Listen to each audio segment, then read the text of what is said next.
Estoy con Tali Kimmelman, ingeniera, fotógrafa y creadora del proyecto Baño de Bosque en Uruguay. Tali, contanos un poco de qué se trata Baño de Bosque. Bueno, Baño de Bosque es un proyecto que surgió a partir de mi necesidad de cambiar un poco mi mirada.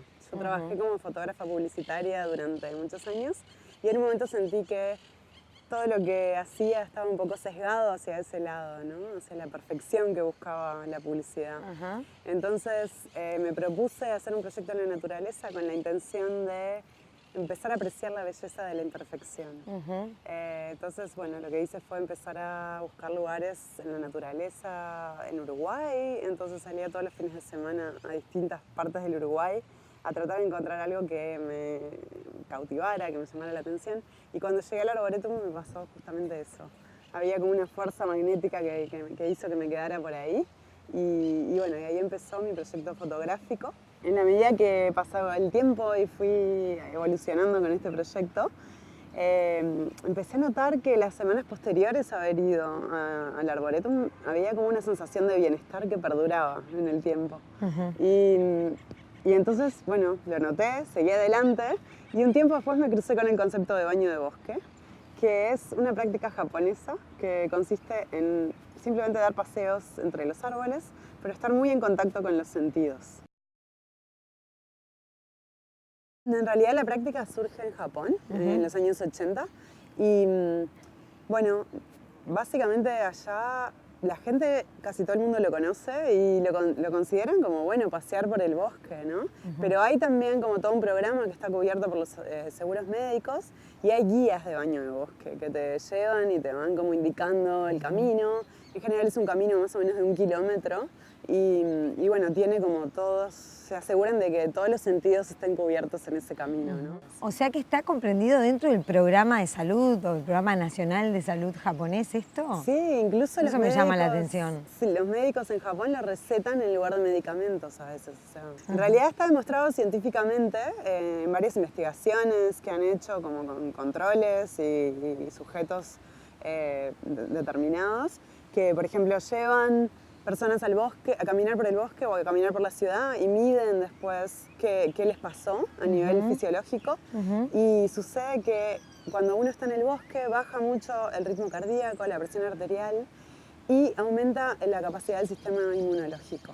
Porque resulta que los árboles liberan una sustancia que se llama fitoncidas, que eso lo que hace es promover la actividad de las células NK, que son las que nos ayudan a defendernos. Eso te lleva al proyecto Baño de Bosque. Contale al que no sabe de qué se trata, en qué consiste. Bien, el proyecto en sí fue un relevamiento fotográfico del Arboretum, o sea, que hice durante 2 años y medio, estuve sacando fotos y después hice una muestra en el Museo Zorrilla que también incluía sonidos que grabamos en el bosque junto a Marco Colazo, sonidos del propio Arboretum, ¿verdad? Y bueno, la idea era que la gente que fuera a la muestra tuviera como una experiencia inmersiva, de alguna forma traer el bosque a la ciudad. Y después, a partir de todo ese trabajo, surgió la idea de llevar a las personas realmente al bosque. ¿Y cuánta gente fue? Porque hiciste más de uno. Sí, hicimos 3. Ahora ya tengo un grupo de gente que me está ayudando. Pero la primera vez que lo hice, que no sabía si iban a venir 3 o 10, vinieron 100. A pesar de que llovía a cántaros. Después lo volví a hacer, lo hice la primera vez en abril del 2018. Después en noviembre vinieron 200 personas y ahora el pasado 20 de abril del 2019 vinieron más de 400.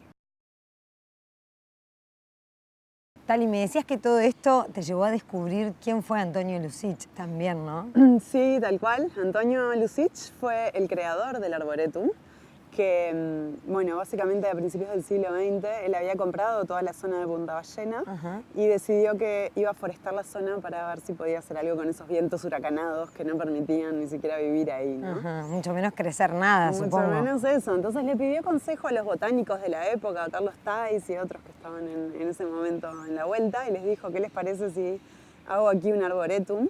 Y todos le dijeron que no, olvídate, acá no va a crecer nada, de ninguna manera eso va a suceder. Y bueno, desoyendo estos consejos, Se siguió mandó. adelante igual con su tarea. Empezó a crecer y de hecho es un lugar que está súper rico, lleno de especies, que conseguía semillas de todas partes del mundo. Se Porque hacía él- traer él. Sí, porque él tenía una empresa de rescate de barcos. Entonces a los barcos que encallaban en Punta del Este tenía la oportunidad de conocer personas de todas partes del mundo.